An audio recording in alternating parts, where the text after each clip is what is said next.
안전이 우리가 이렇게 흘러오는 역사들이고요. 이제 우리 공단안전연합회나 또 울산의 안전문화의 역사를 이야기해 보겠습니다. 문화라는 부분들을 이야기한 게 최초로 했던 부분들이 SK가 가장 먼저 안전문화에 대한 얘기를 많이 하셨어요. SK에서 무슨 세미나나 뭔가 할 때마다 제일 먼저 했던 부분이 울산에 도입했던 줬던 부분이 세프티 톡입니다.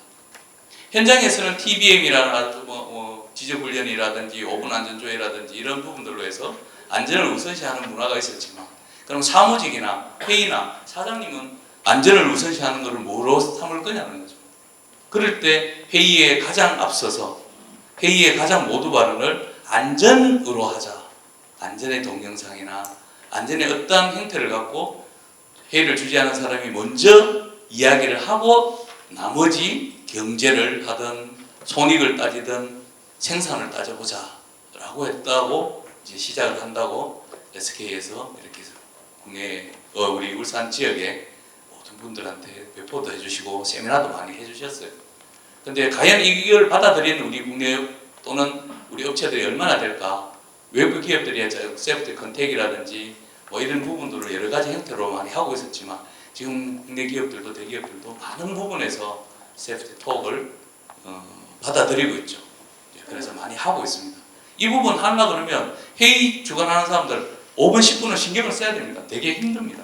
그래, 그 10분만이라도 안전에 대해서 욕을 하면서 안전을 생각할 거 아닙니까? 그게 안전에 대한 효과가 아닐까라고 생각합니다. 두 번째가 세프티 골든 룰입니다.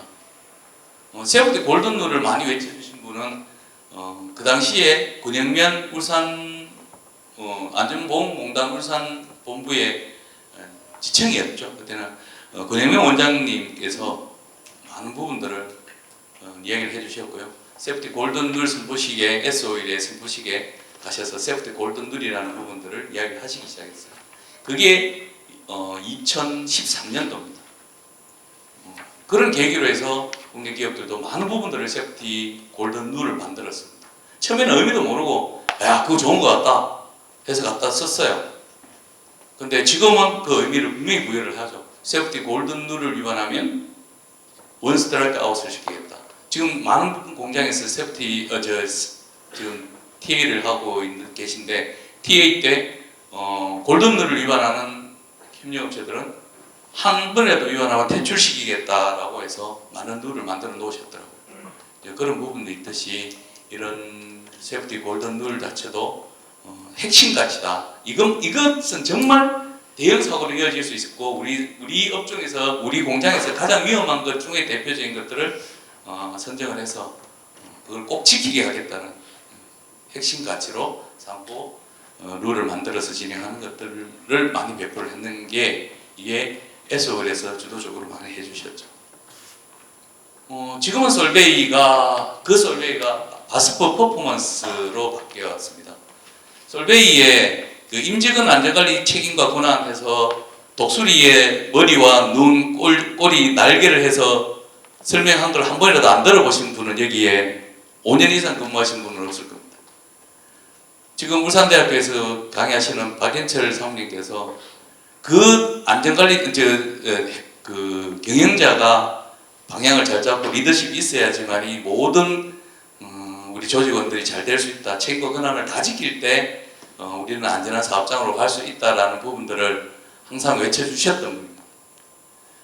거기에서 우리가 한 팀 사장 그 회사는 사장은 공장장은 방향을 제시하고 우리가 어떠한 모델로 가야 되는 게 시스템에 대한 것들을 제시를 해주시고, 환경안전팀은 거기에 따른 제도적인 것, 행동적인 것들을 조언하고, 관리감독자들은 현장 제일 말단에서 현장의 안전관리, 근로자들을 보호하는 최첨단의 역할을 해주셔야 되고, 우리 현장의 직원들은 주어지는 것들을 지켜야 되고, 잠재되어 있는 것들을 발굴해서 개선할 수 있도록 소통하는 그런 부분들을 이해를 해야 된다.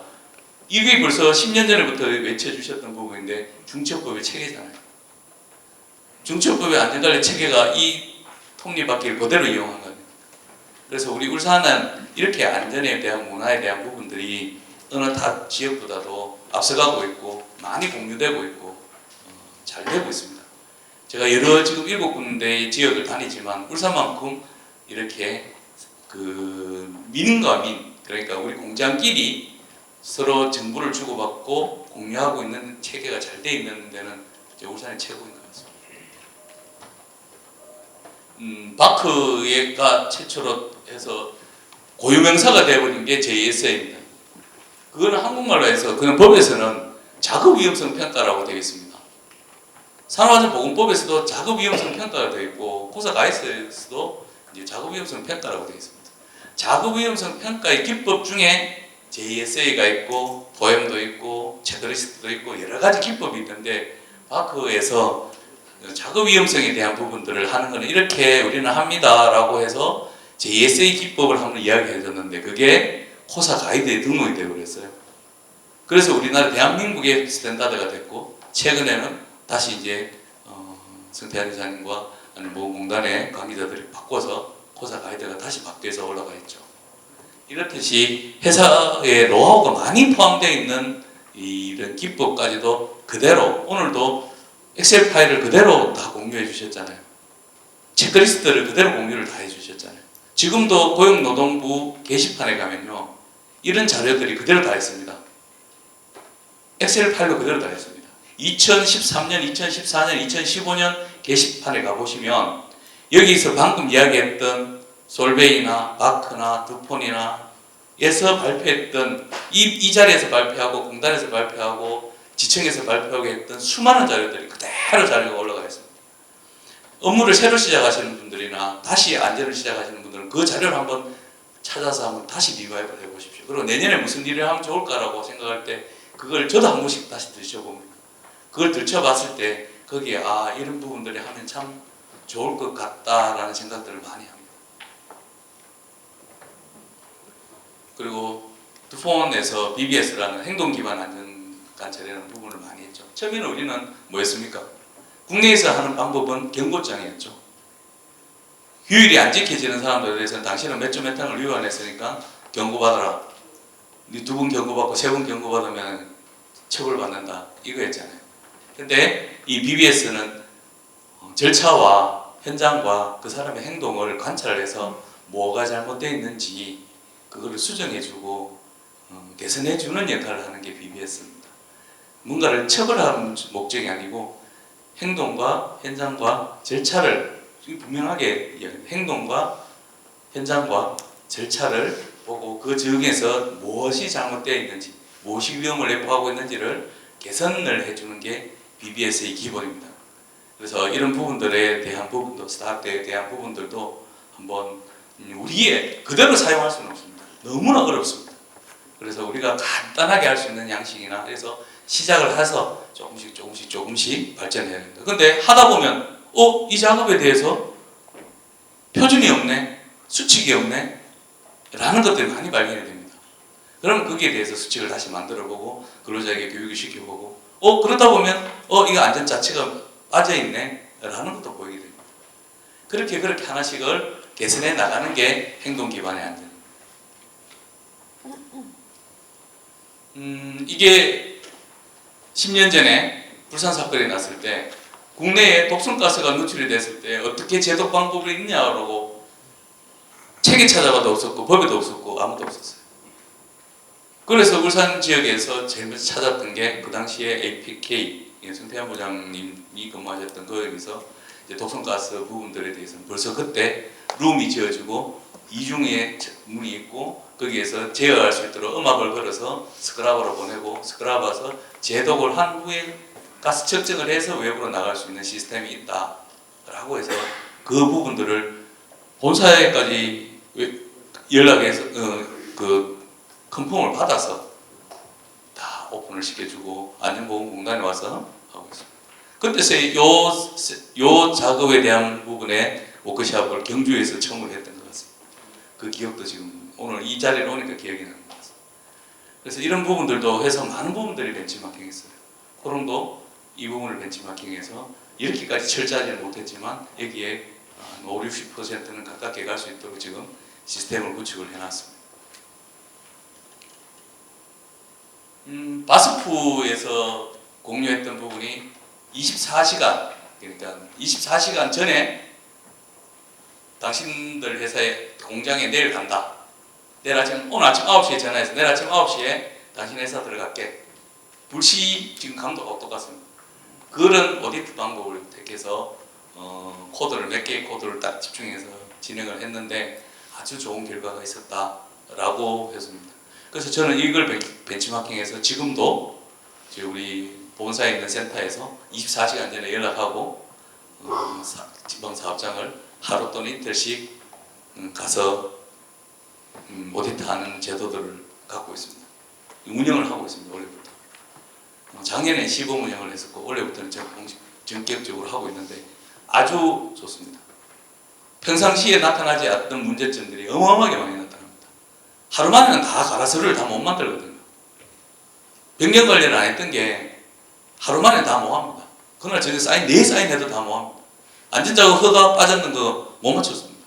그래서 그런 부분들이 불시에 우리가 한번 해보면 그런 부분들이 나타납니다. 그렇게 해서 이게 생활화될 수 있고 습관화될 수 있고 이게 문화화될 수 있어야지만이 안전이 이루어질 수 있다라는 겁니다. 그래서 이걸 처벌하는 목적으로 가자는 게 아니고요. 적시적시 그걸 하지 않으면 안 된다. 그런 규정들을 지켜서 작업을 해야지 할 수 있다라고 했어요. 외국계 기업의 임원분들이 그런 말을 했어요. 코롱 너가 P등급 사업장이지. 내가 내일 들어가서 갑자기 들어가서 한번 볼까? P인가? 오면 안 됩니다. 맞춰야 되는 시간에 주셔야 됩니다. 최소한 2주를. 이제는 안 그렇죠. 여기 계신 사업장들은 언제 들어가도 다 절차에 다 맞게 다 해놓으셨을 거 아니에요. 그죠? 대답이 없네요. 그렇죠? 예. 그래서 이것도 한번 벤치마킹을 해보면 아주 좋습니다. 그리고 RC의 6가지 코드를 그대로 갖고 왔어요. 그래서 그 카테고리들도 아주 잘 분류가 되어 있습니다. 이 동서서교에도 이런 부분들이 카테고리들이 아주 잘 나눠져서 감사제도가 잘 운영이 되고 있는 것을 저희가 벤치마킹도 많이 했습니다. 그래서 이런 부분들입니다. 우리 통상적으로 지금 우리 하이니의 법칙에 의해서 사고가 일어난다고 얘기를 많이 하는데요. 맞는 것도 있고 안 맞는 것도 있는 것 같아요. 최근에 일어나는 사고들은 하이니의 법칙이 아니고 그냥 중대산업사고들은 그냥 일어나는 것 같아요. 그래서 이 우연히 여러 번 겹쳐서 일어난다 이런 것 같아요. 관리적인 것도 무너지고 현장도 무너지고 뭐 확인도 무너지고 한 5가지, 6가지 우연히 겹쳤을 때 사고로 연결되더라라고 하는 스위스 치즈의 법칙과도 같은 것 같아요. 그래서 요즘 하임리의 법칙에 아차 사고 사례가 불이 날 뻔한 게 뭐 300번이면 조그만한 불로 이어진 게 29번이고 그 중에서 큰 불로 이어진 게 한 번이다. 이게 보다는 화학 공장에서는 조그마한 실수 하나가 큰 불로도 중대산업사고, 중대재해로도 중대산업사고로도 이어진다라는 부분으로 해서 이 모델이 더 가깝지 않은가 화학 공장들은 그렇게 생각이 듭니다. 회사 다른 데는 뭐 다 잘하겠지만 제 계열사에 사고가 난다 그래서 사고 조사를 하러 가봅니다. 그래서 공장에 사고 조사를 해놓은 거 보면 첫 번째 근로자 안전수칙 불이행, 두 번째 다 그런 거예요. 그리고 대책, 보호구 착용 강화, 근로자 의식 교육 강화. 이건 대책이 아니죠. 네. 거꾸로 하고 있어요. 우리는 항상 교육부터 한다 그러고 보호구 잘 채우겠다고 합니다. 그게 아니고 제거를 하고 없는 그 물질을 안 쓰는 게 제일 좋겠죠. 그 기계를 안 돌리면 제일 낫겠죠. 할 수 없으면 밀폐를 하는 거고 없으면 차단을 하는 거고 아니면 국소 배기 장치를 하는 거고 그래도 안 됐을 때 이제 방호 자체를 하고 그래도 안 되면 보호구를 갖추고 그래도 안 됐을 때 그래도 최소한의 조치로 이제 교육은 시키는 건데 거꾸로 제일 하기 쉬운 보호구부터 더 강하겠다. 나중에 로봇캅처럼 될 것 같아요. 보호구 다 사고 날 때마다 보호구 하나씩 더 하면 나중에 어떻게 걸어다녀요? 걸어다닐 수도 없을 것 같아요. 그래서 우리는 너무나 그 하는 부분이 있어서 이제 이렇게 생각을 해봤습니다. 우리 PSM은 그러면 왜 들어왔냐? PSM에 대한 정의를 물으면 그렇게 이야기하죠. 화학 공장에서 또는 화학물을 취급하는 공장에서 화재 폭발 누출로 인해 근로자가 또는 인근 주민이 우리 재산을 보호하는 게 PSM 제도다라고 합니다. 그럼 PSM 제도가 그럼 왜 생겼을까요? 96년도에 PSM 제도가 처음으로 생겼는데요. 이 PSM 제도는 그럼 화학 공장만 합니다.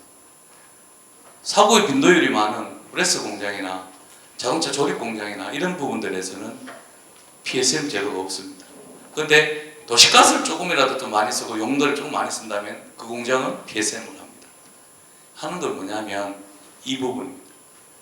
한 번이라도 일어났을 때 빈도는 작지만 한 번 일어났을 때 강도가 크다는 거죠. 그런 부분들에 대해서 PSM을 적용을 하자라고 해서 만들어졌는 게 이제 화학 공장을 대상으로 한 PSM 제도입니다. 그래서 화학 공장만 하고요. 전국적으로 PSM을 하는 회사는 그렇게 많지가 않습니다.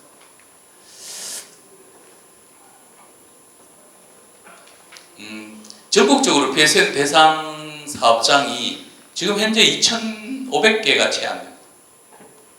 우리는 PSM 때문에 이렇게 전부 모든 사람들이 PSM 때문에 고통받고 있고 PSM만 하는 것 같은데 전국적으로도 2,500개밖에 안 되는 상황입니다. 그리고 2014년, 13년이죠. 13년에 불산 사건 나고 14년에 하관법이 생기면서 사고에 대한 기준이 완전히 낮아졌습니다. 그죠? 그때부터 사고가 많이 발생하는 것처럼 보이는 겁니다. 예. 그리고 경남권에서는 지금 이제 400개 정도밖에 안 됩니다. 이 자료가 6월 달에 울산 지역 본부장님께서 이게 발표하신 자료이기 때문에 최근 자료라고 볼 수 있습니다. 그래서 PSM 사업장의 등급별로 해남도 보면 우리가 속해 있는 울산 지역이 가장 P등급이 높은 것 같습니다. 그리고 17년간 중대사업사고가 발생을 분석을 해봤을 때 역시 불산 사건이 나고 난 뒤에 했고요. 제일 많이 났는 데가 그래도 경남권입니다. 27건. 그리고 경남권이 28건, 울산지청 그 중에서 27건, 전남권이 총 18건이고요. 그 중에 여수지청이 17건. 그래서 확실히 사업장도 많고 화학 공장이 밀집되어 있다 보니까 경남권에서 많이 일어나고 특히 울산에서 많이 일어났던 것 같습니다.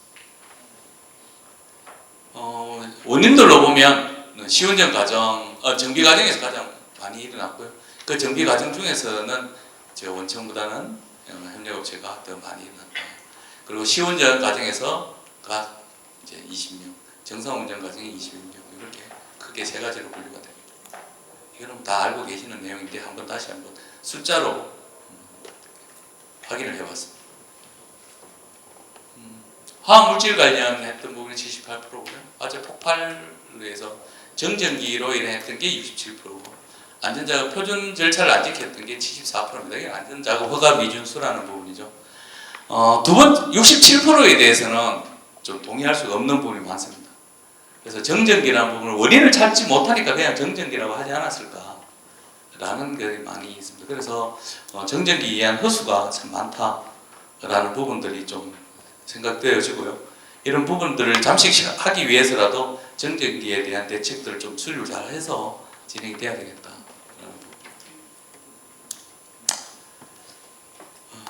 중대 결함이라고 했을 때도 똑같습니다.